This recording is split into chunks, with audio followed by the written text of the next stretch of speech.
5 seconds to go.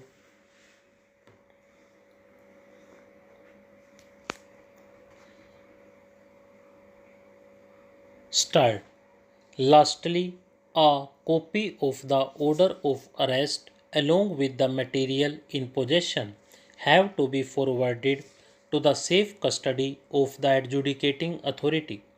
This ensures fairness, objectivity, and accountability of the designated officer while forming their opinion regarding the involvement of the arrestee in the offence of money laundering.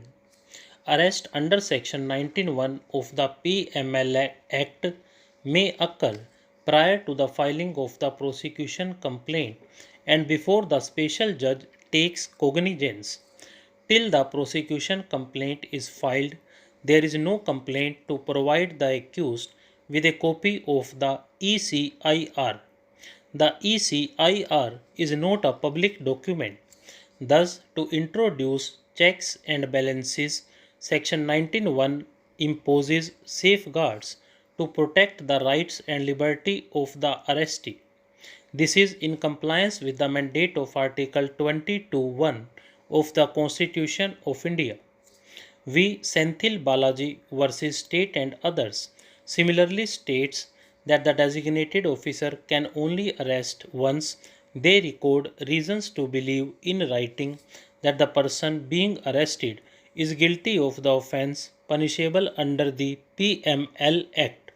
It is mandatory to record the reasons to believe to arrive at the opinion that the arrestee is guilty of the offence and to furnish the reasons to the arrestee.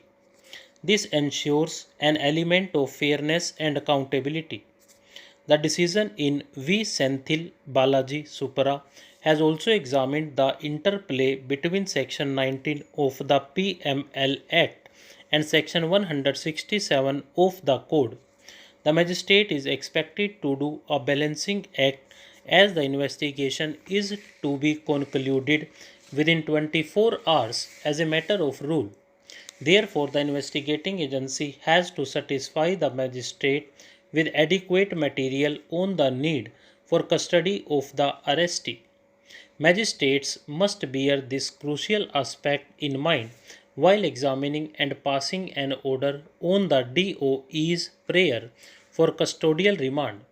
More significantly, the magistrate is under the bounden duty to ensure due compliance with Section 19(1) of the PML Act. Any failure to comply would entitle the arrestee to be released. Section 167 of the Code therefore enjoins upon the magistrate the necessity to satisfy due compliance of the law by perusing the order passed by the authority under Section 19(1) of the PML Act. Upon such satisfaction, the magistrate may consider the request for custodial remand. Pankaj Bansal Supra reiterates V. Senthil Balaji Supra to hold that the magistrate court has the duty to ensure that the conditions in Section 19(1) of the PML Act are duly satisfied and that the arrest is valid and lawful. This is in lieu of the mandate under Section 167 of the Code. If the court fails to discharge its duty in right earnest and with proper perspective, the remand order would fail on the ground that the court cannot validate an unlawful arrest made under Section 19(1).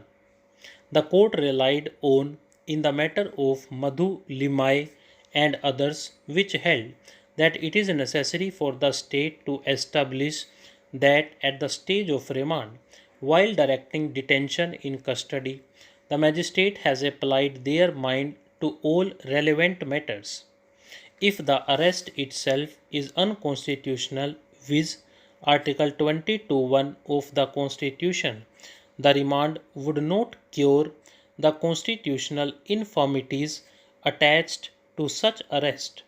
Stop.